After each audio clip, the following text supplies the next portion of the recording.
editor of Israel 21C. It's our mission to introduce you to some of the amazing people and unique developments coming from Israel. Today, we are going to talk to two Israeli futurists to see how coronavirus is going to impact our future and how it will change the way we live our lives. Our two guests are Lior Fisher-Shiloni. Lior is a lecturer and partner at The Visionary, a trend forecasting and creative consultancy agency based in Tel Aviv, and Dr. Roee Tzazana. Roee is a futurist, a foresight expert, author, and a TEDx lecturer. His research is in identifying emerging and disruptive technologies and their impact on society. So hello to both of you. And I'm so glad you could join us today.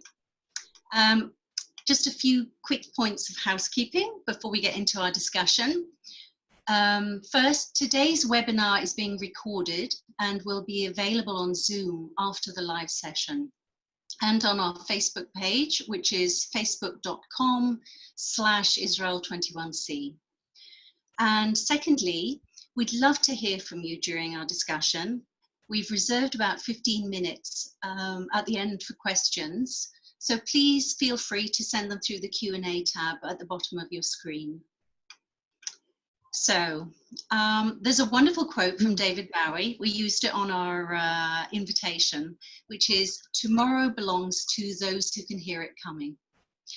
But the truth is that at this point in time, with the corona crisis still raging and things changing so fast on a daily basis, that there's so much noise that it's hard to hear anything. We are in the middle of one of the biggest crises the world has faced in 75 years. So some countries like Israel and New Zealand have seen corona numbers fall and they're lifting restrictions. Others like Britain, America, and Russia are still in the thick of it. But even in countries like Israel, none of us know if it's really over, or whether, like the Spanish flu, we will have a second or even third wave of infection. We also know that we're heading into a recession, but we have no idea how bad that recession is likely to be. Will it be as serious as the Great Depression? How long will it last? We don't know. So here we all are. We're on the verge of returning back into the world again. And many of us are longing to go back to normal. But what we're all beginning to understand is that we may not be able to. Normal, as we defined it, has changed. And whether we like it or not, we're at a turning point in history. For many people, I think that's a pretty frightening thought. And this is why we've invited Lior and Roee here today to see if they can help us hear what tomorrow is going to bring. So, Lior and Roee, how is the corona crisis going to affect our culture and our lives? Well, first and foremost, I think it will help us expand our horizons and be better prepared for the unknown, and even accept that it can happen. Because in the case of China, Singapore, Taiwan, and the other countries in the East, they already knew that something like that could happen. They understood that the inconceivable that could actually occur, and yeah, there could be a deadly disease that will start spreading around the world. Here in the West, we didn't really, we thought about that. We prepared scenarios about it, but we couldn't really understand it viscerally. This is now going to change, and we are starting to figure out just how fickle and uncertain the world is, especially when we see just how easy it is to disrupt and to disintegrate all the supply chains and all the geopolitical relations that have been built over the last 50 years or so. Okay. Yeah, so I think that the impact is so wide, and it really has traumatized us, and it has such a huge psychological impact on us that we can actually see how it relates to everything in our lives. So we're probably going to talk next about few specific industries or ways that we were affected, but I think it really is safe to say that it affected everything. Yeah, and it also means that we're starting to rethink everything, because so far it was so easy for us to just say, yeah, this is the way things are. This is the way the food industry is. This is the way that the textile industry is, and so on. And now all of a sudden, we're forced to rethink everything. And it's also, it's also because, well, lots of those industries have basically been shut down for the last couple of months. And yeah, they are going to get some help from the government to stand up again, but it's not going to be the same for them. There's going to be a filter, both by the government and by the public, to determine which kind of industries we want, which kind of best practices we want. So in the long term, I almost would like to say that, it's horrible to say because obviously this virus is killing so many people, but in the long term, exactly these kinds of crises allow us to rethink our present and our future, and to reorient ourselves towards a better future. I think we talk a lot about the idea of, a new normal.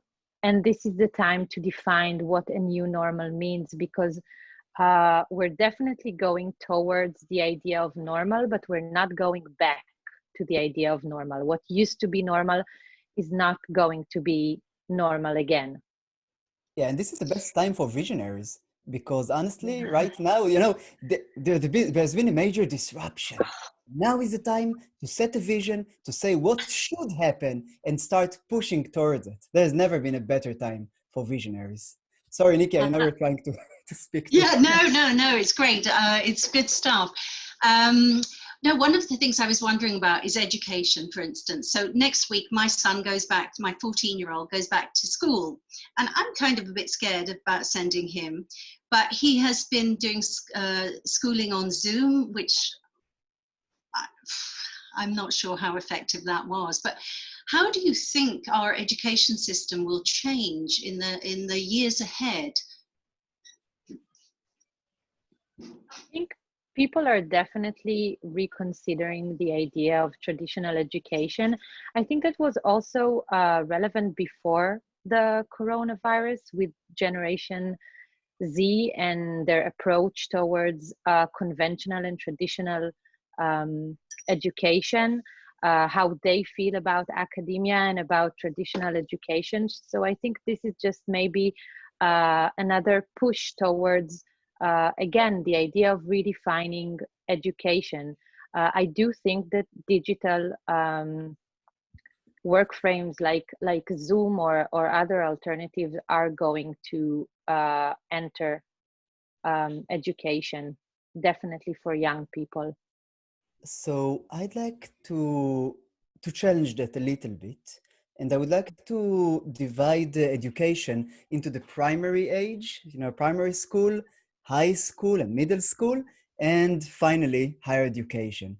And in the first case, primary school, I don't think we're going to see that much digital Of a studies. change. Because honestly, lots of what teachers need to do at that age is almost be a babysitter. They need to supervise the kids, they need to teach them discipline and so on. I'm not saying that against those teachers. I used to be a teacher for those grades for a few years. But it's more about the discipline. It's more about being a human, showing them virtues, values, and so on. That's something that you need to do face to face as much as possible. Kids can't stay home and without their parents and be connected to Zoom, and that's it. Middle school and high school, it's possible that we will see the balance shift a little more towards virtual studies, digital studies, teachers using Khan Academy, using MOOCs, massive open online courses, using all kinds of resources like CISO and Google Classroom and so on, to allow the teenagers to work on their homework or even take part in classes wherever they are. This is going to be wonderful, they'll be able to go to the beach and take pictures and share them with the class and talk about it. They'll be able to use virtual reality and so on. And finally, in the higher education, I think that's where we're going to see the really big change. On the one hand, you have so many colleges now. You have the community colleges in the States and the usual colleges, the public colleges and public schools and so on. Israel too, many places around the world. You don't need all those. I mean, honestly, you have some of the best courses in the world with the best lectures in the world in Coursera, edX, Udemy, and so on. The problem is that those courses right now are not, they're not quite there yet. I say that with great sorrow because I really believe in them, but they're not quite there yet. But the balance will shift a little more towards that so that we won't need as many colleges anymore, because those colleges will just refer you to some of those courses online. But for the really, the really prestigious academic institutes, Brown, Princeton, Oxford, and so on, you can expect those to be open for the next for the next century or so, because they're not really based on the quality of education, or not just on that. They're based on the prestige that they give to whoever goes to those institutes. And because they're based on the prestige, they can allow themselves some antiquated traditions, like forcing students to be there and study face to face. So yeah, the balance is going to shift more towards the virtual and the digital, but I think it's nuanced, and we'll see both. It's interesting because, you're talking about the digital and virtual, and I'm wondering also about events and like cultural events that we are used to going to, concerts and shows and things like this. And for instance, in Israel right now, it's the Writers' Festival, which was always based in Jerusalem. But in actual fact, this time they made it virtual. It's a digital one. Now, I don't know how it's been going, but they were overwhelmed by the numbers of people who were interested in taking part in this. And it actually widened the whole scope of the conference. So what do you think in the long term this will happen to events and conferences? So now I'll start and speak briefly, and then you can really expand it. Okay, very briefly, well, as much as I can. We are going to see more moving towards digital. We already see that, the Louvre Museum, we see the Sistine Chapel, we see Yosemite Park, the Great Wall of China. All of these are now open on virtual reality. So you don't have to actually go there and spend thousands of dollars and risk infection, but instead you can just visit them on VR. We are going to see more VR, more digital aspects of entertainment. However, in the end, people, when they are offered abundance, lots of options, lots of possibilities, in the end, they choose the scarcity. They go for the scarcity, the one that gives them prestige, the one that is unique. That's why we still go to the savannah in Africa, even though we can just watch it on National Geographic. So yeah, there are going to be plenty of digital and virtual concerts and things like that, but the major events, they're definitely going to be there, and they're going to experience more people than ever in the long term, after the virus, after the COVID-19 subsides. Mm. So I think for the short term, or at least for the next few months until we can gather in closed places, we do see a lot of innovation in terms of digital events.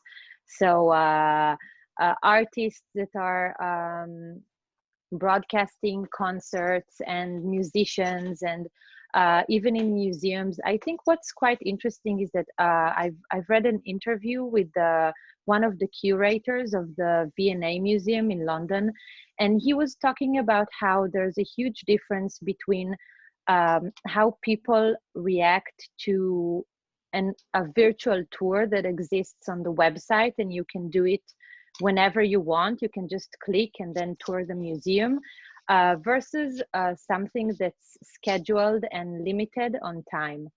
And something about those digital events where you feel part of a community, where you feel like if you're not going to do it, then you're going to miss something that a lot of other people are participating in, is kind of innovative and new. So developing the idea of a digital community and a digital experience, and then once you can experience cultural places with the community, then it gets more significant. I still believe that people are going to go to the Louvre to see the Mona Lisa, but I think that something about the digital gathering is becoming very significant and very interesting for us, the trend forecaster, to pay attention to. And we see it with music and art and almost and movies.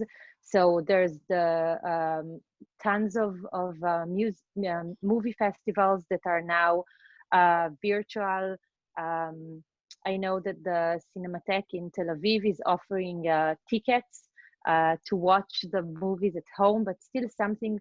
It doesn't mean, it's not the same as going to the movie theater with a friend or with your date, but you still get something that's quite different than just streaming a movie online.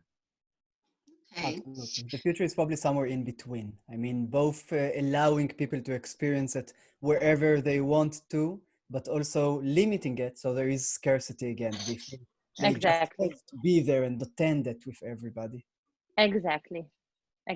So, what kind of impact, this is probably the question most people want to know, what kind of impact is Corona going to have on our jobs?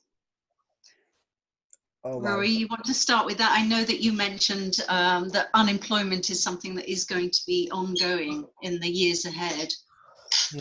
Yeah, nobody wants to really, talk about it, but I guess we have to. Basically, we are seeing right now unemployment levels at, historic levels. I mean, even in the Great Depression, we didn't have unemployment levels at that high. Right now in the States, it's around 33 million people who filed for unemployment. In Israel, at the peak of the coronavirus, it was around 25%. That seems to be, what's happening in the States as well. Now, there are good news and bad news. The good news is that once you open the economy, many of those people are going to find new jobs or get their jobs back.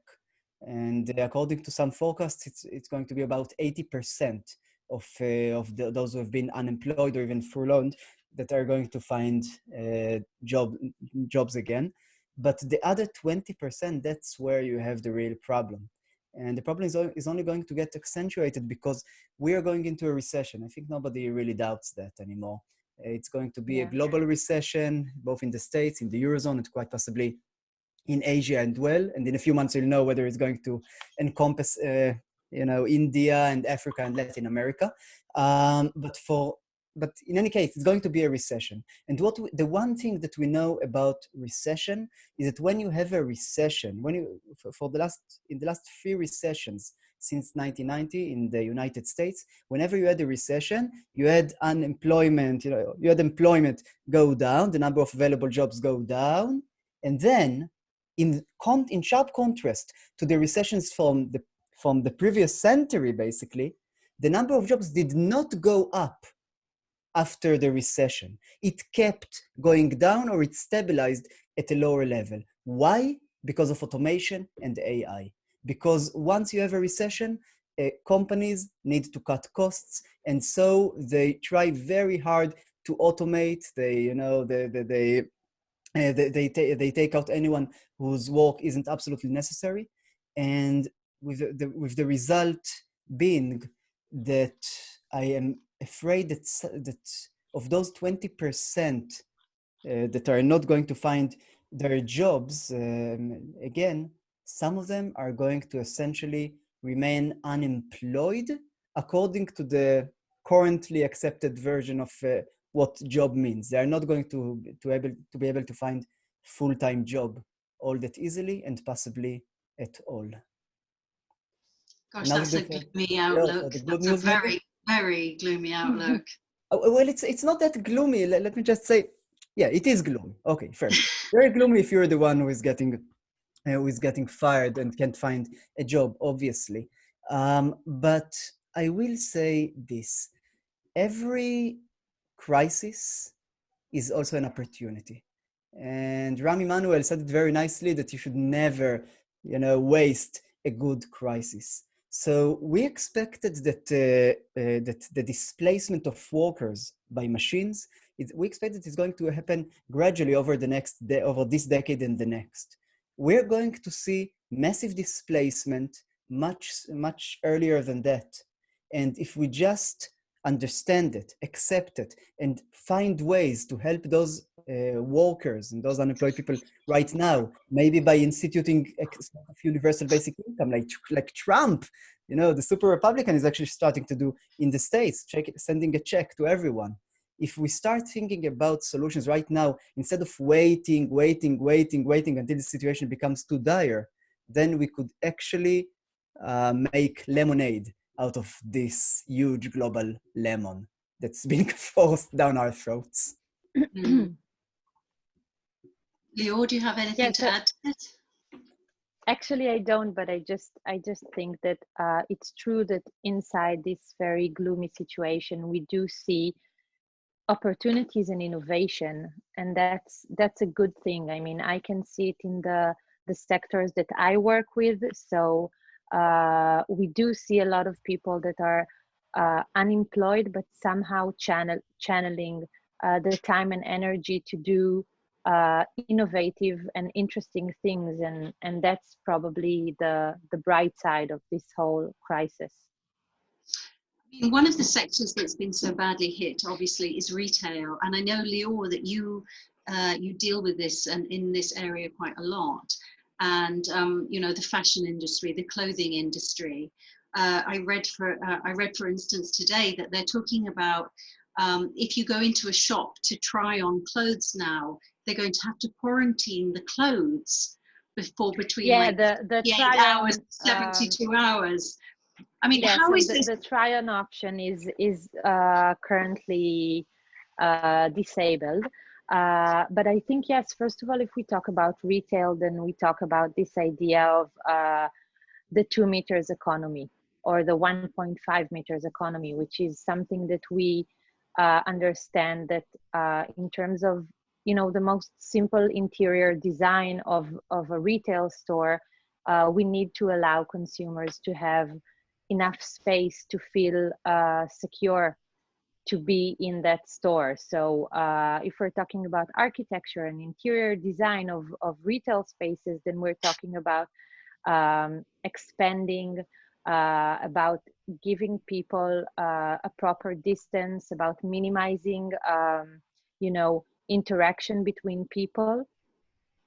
And in terms of the fashion industry, I mean, we can talk about it for probably like 5 hours, because this is one of the industries that got most impacted from this coronavirus. And I think we see the impact in every level of the industry. So from small brands that are collapsing and young designers that are crashing and cannot sustain their business, to huge retailers like the American retailer J.Crew, which filed for bankruptcy, and ending with the couture houses in Europe, which just decided and announced that they are no longer, some of them like Saint Laurent, Louis Vuitton, decided that they are no longer taking part in the traditional schedule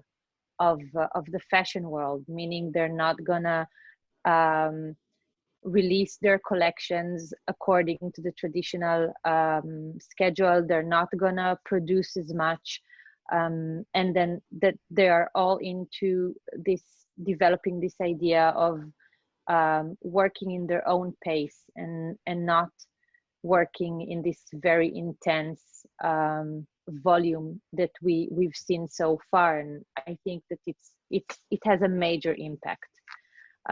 because we know that all the medium range companies or the global companies like Zara and H&M and others are very much dependent on what happens in high fashion. So it's kind of a chain reaction that we're seeing from the tiniest brands to the biggest players in the industry. Yeah, I just want to add, Yeah. if we may, that I think this crisis is going to really accelerate our entry into the digital retail world. Because what we are seeing, we saw at the beginning of the crisis that Walmart, Target, the big retail stores, maybe even Macy, they really flourished, right? I mean, it was great for them. But as the crisis went on and people found that they are locked in their homes and, older adults too, suddenly many people had to use Amazon for the first time in their lives. And I'm talking mainly about the older adults who, were really suspicious of using that before. Oh, you're going to get a package to the, to your front, to your front door. Someone's going to take it. But and they tried it for the first time ever, and it worked out great. In just a day, they got whatever they wanted. Nobody stole it, and then they used it again and again, and that's it. And those older adults are not going to go. They're the kind who has some often has a problem portability problems in any case. So that's another target audience that has suddenly been snatched from the big retail stores, the big physical retail stores, and essentially moved to the digital arena. Okay. Of course, another industry that's been dramatically impacted, I mean, probably more than any of them, is the travel industry. And of course, we all want to know, when are we going to fly again? How is it going to, how can this industry return to normal, or the new normal? What will the new normal be? Well, Should I? okay, Okay, go ahead. Thank you. We're both looking at each other and we don't know first. So yeah, no idea. I actually went over all the forecasts about that, and half of them say that it's going to be just fine and even better once the virus goes away. Half of them says that everybody's crashing down the hospitality industry and it's not going to get much better. Nobody knows for sure. I will say that we can just look at Asia, because Asia went through the SARS pandemic even, and yeah, it definitely caused caused big issues there to the hospitality industry. And yet, within a few years, about 2, 3, 4 years after SARS, things returned basically to normal. People want to travel, they want to eat, find food, they want to be outside, and we're not going to let go of that easily. I will say that in the meantime, it's going to be hell. Because as long as we are living with the virus, I can already tell you what some of the hotels and the flight companies are planning. You need to get to the airport 4 hours in advance.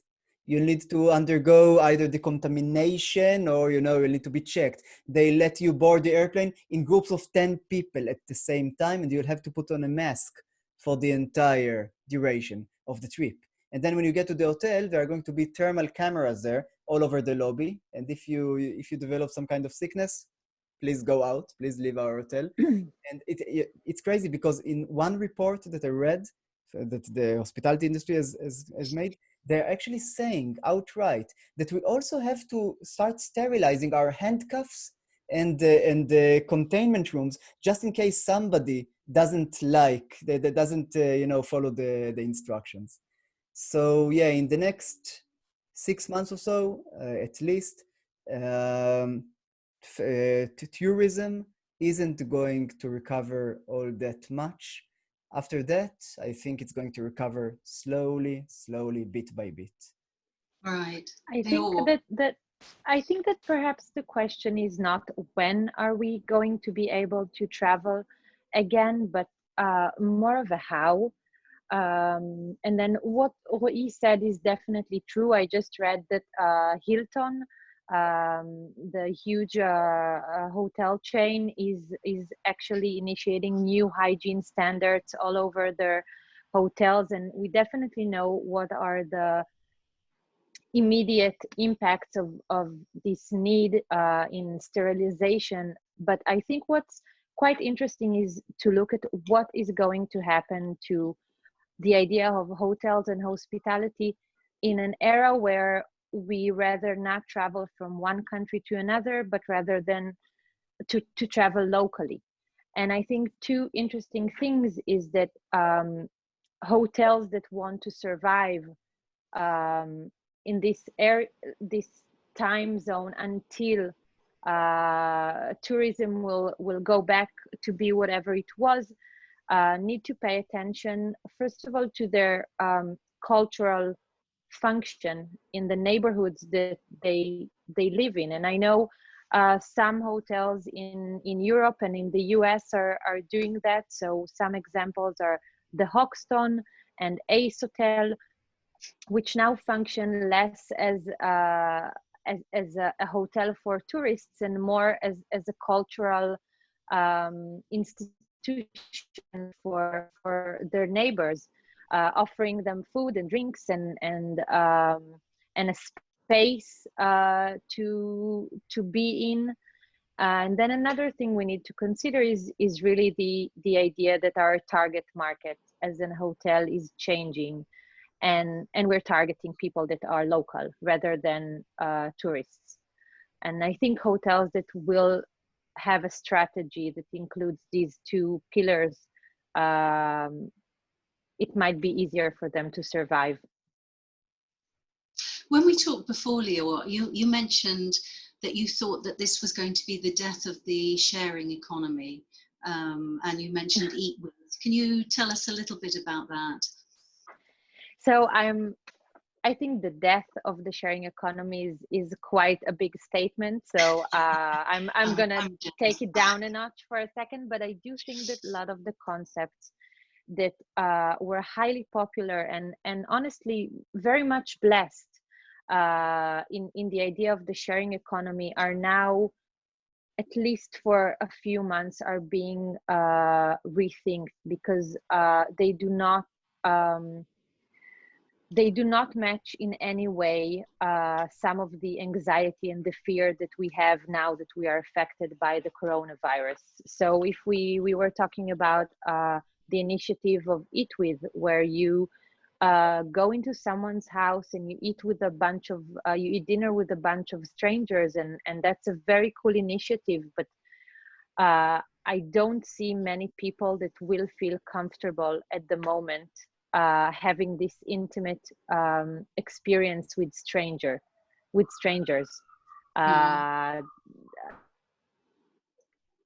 Okay.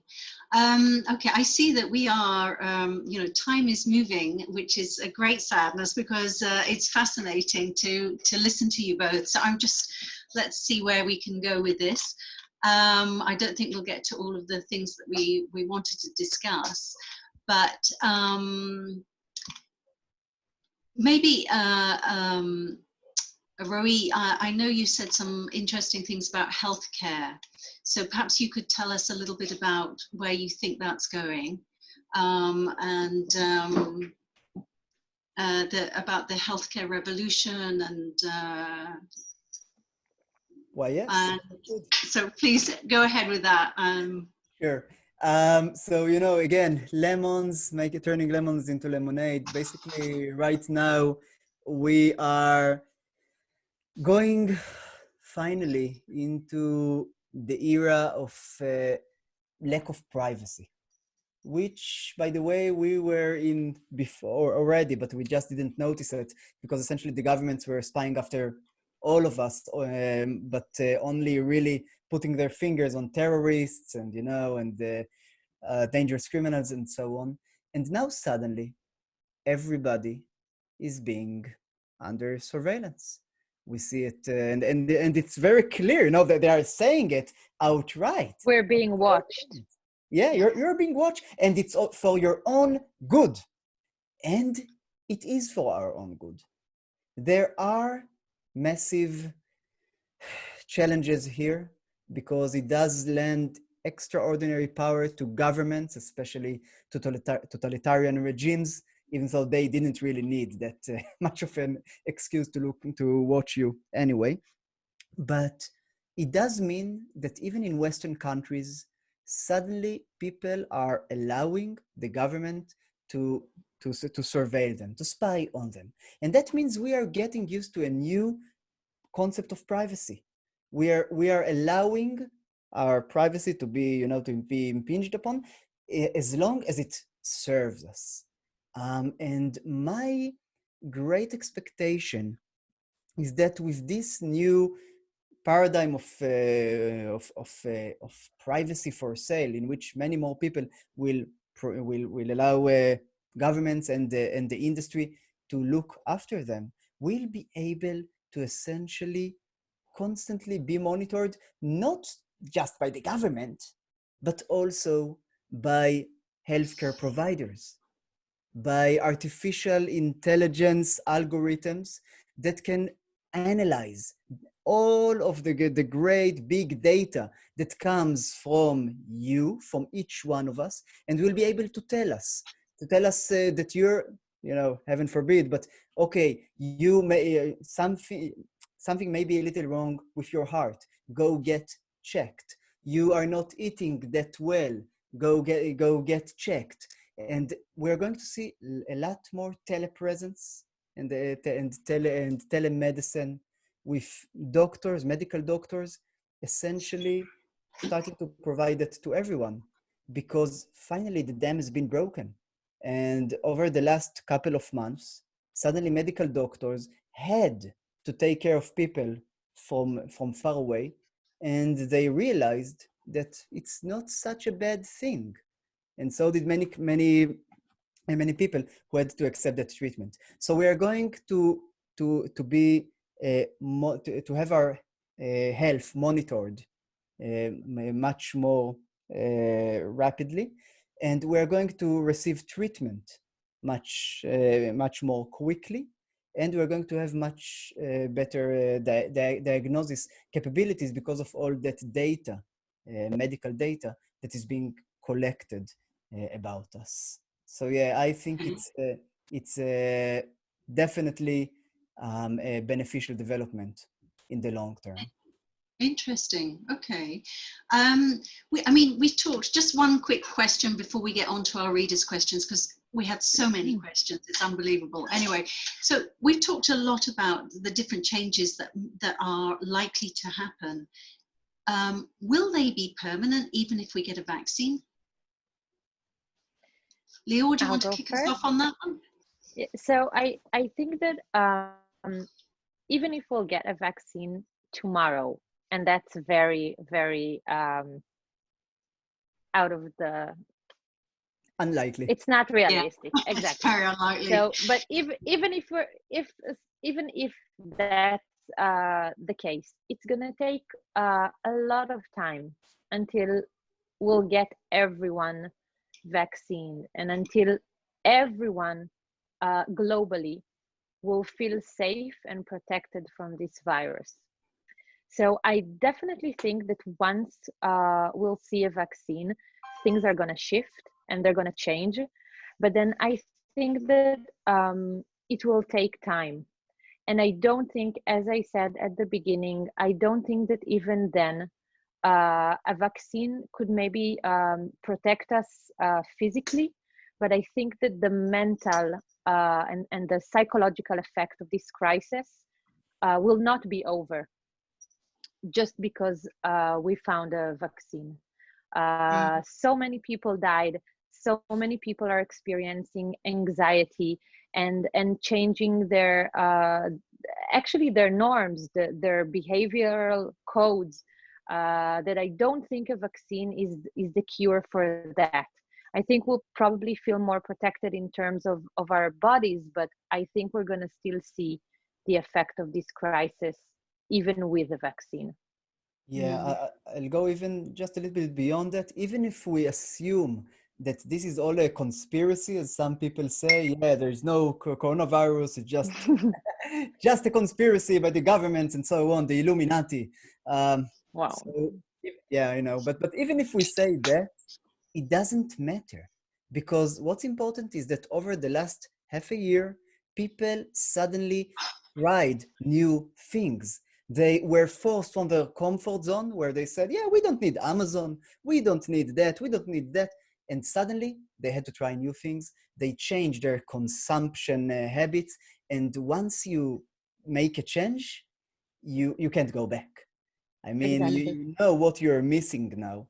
And that's the really big change that's going to accompany us in the long term. We basically made the future, brought the future closer to us, because otherwise all those Interesting. people would have had to wait for a decade or two before they actually tried some of those new services that were available to them. Interesting.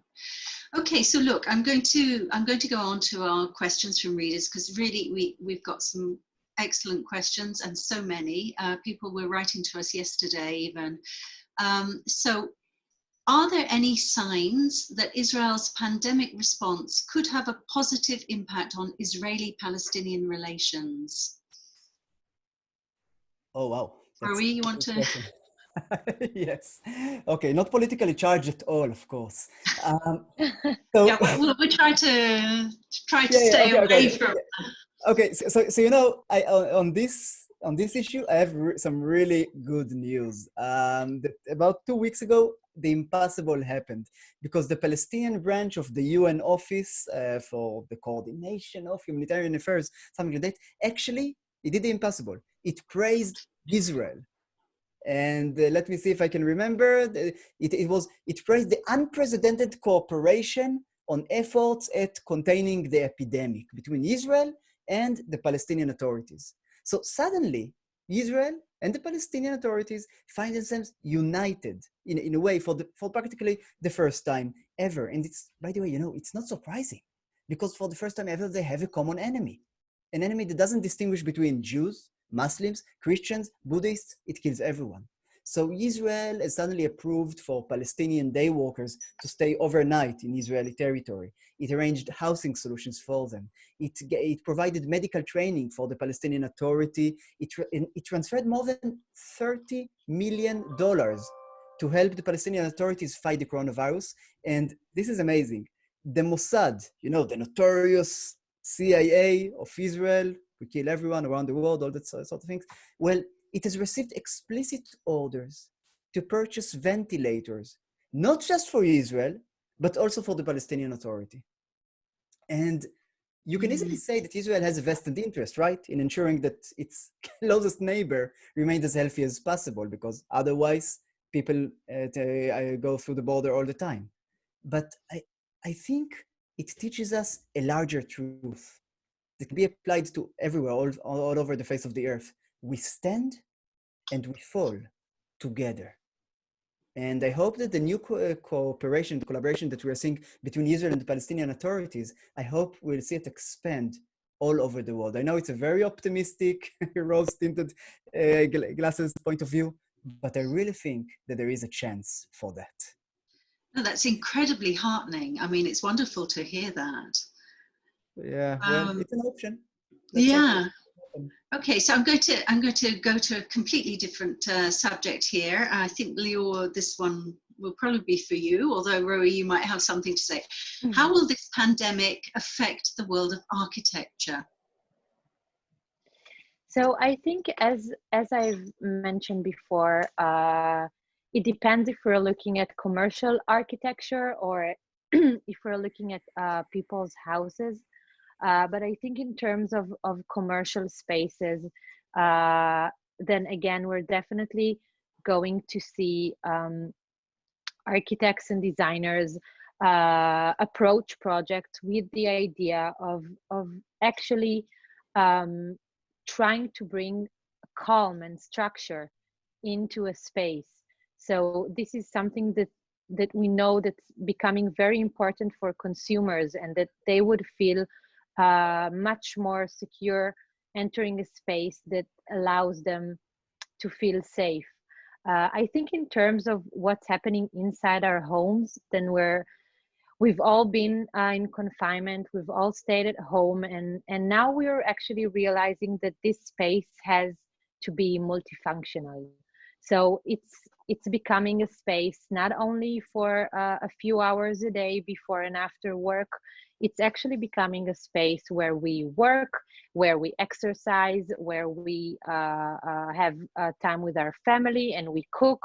And we have so many functions that entered the house now that we're actually seeing a lot of changes in the way our homes look like. We definitely think that people are going to get rid of unnecessary things to allow more space physically and metaphorically in their homes, and then going very functional. So either functional or sentimental. So things, people would enter their homes, things that are valuable in terms of emotion or in terms of functionality. But we're definitely seeing how architects and interior designers are now operating to give this home a multifunctional orientation. Okay, interesting. Okay, so here's another question. In what industries is Israel best positioned to shape new trends? Although I would say what, you know, perhaps it's what industries are going to see an increase and a growth in the years ahead? So my guess is that two industries, AI and telemedicine. AI, well, three industries: cybersecurity, AI, and telemedicine. Cybersecurity, because Israel has been investing heavily in this field over the past decade or so. And so we are now at a very good place regarding companies, startups, and the human material that we have, and so on. And we're going to need all the cybersecurity when things swerve to the digital world. The second is telemedicine, which is where Israel can combine its two unique strengths, both in cybersecurity and communications, and in healthcare. We have great healthcare services. We have great digital healthcare systems. Sometimes it doesn't look that way, but you know, we are truly world leaders in digital in digital medicine. And I think Israel can easily export that technology to everybody else. And finally, we have AI, in which Israel has also started investing very heavily, starting at around 2016, 2017. And I think we can, especially once you have all that data coming from everyone, you can train algorithms on that data so that they can reach better conclusions, provide better insights, and so on. So we can definitely become world leaders in all three of those industries. So our Yeah. agency is dealing with the creative world, and I have to say that in the creative world, Israel is unfortunately quite behind. So it takes a lot of I mean, not saying that there isn't innovation or bright people here, but generally as an industry, fashion, beauty, trends get here quite late. So Right. that's from our perspective. Okay. Okay, we're running out of time. So what about the future for restaurants and bars in the near and medium future? Do you think there'll be a new model? Yeah, please. No, go ahead. Okay, so really quickly, yes and no, meaning basically that we don't know. But one opinion that I find that I find likely is that now that we've tried, we've seen just, well, how bad food is when we do a takeout, we'll realize that what's really important about a restaurant is the style. You know, it's really giving us beyond the food. The food was never really what was in focus here. It was about your date. It was about meeting your friends. It was about getting exposed to your experience, exactly, the experience, the unique experience. So the restaurants that are going to succeed even better than before are going to be the ones who that focus on providing a truly unique experience, and many others may just restrict themselves right ahead to deliveries if they are not providing that unique experience. Interesting. Lior, you agree on that? I mean, I have to say, I disagree with the statement that the food doesn't really matter. I'm not a great cook, and I think whenever we do takeouts, I really enjoy eating good food. I think that one thing we're going to see is the direct connection between unemployment and the changes that we're going to see within the working section and restaurants, because for example, I think that if people are gonna increasingly work from home or not go to the office, then there are so many restaurants that are becoming irrelevant. So no one's gonna have a takeout for lunch. No one's gonna grab a sandwich or a salad if they're working from home. So I think that there's a great connection between the way that we are going to work in the future and some sectors in the restaurant industry. Right. Okay. Well, this has been really fascinating. Unfortunately, we're going to have to bring it to a close now, but very, very interesting to hear what you both had to say. So first of all, I want to thank you guys very much for joining us tonight. Oh, well, for some it's the morning, but I think that you have helped us cut through the noise a little bit to get a clearer picture of what is ahead of us. So I'd also like to thank all of the viewers for taking part. I hope everyone on this call is a subscriber to our newsletter, and if not, please do subscribe. As a digital news organization, we're running at full throttle through this crisis, and we're producing quite a lot of significant and timely content. At the same time, our digital ambassador program is also thriving during this period. So thank you to all our supporters who are making this possible. If you'd like to read more about what Israeli futurists, including Roe and Lior, see ahead, we have a feature coming out on our site tomorrow morning, so do look it up. It's very interesting reading. So thank you again. Thank you very much, both of you. Thank you for having us. Thank you. You're very welcome. And we look forward to seeing you all at our next webinar. Thank you. Thank you. Bye. Thank you. Keep safe.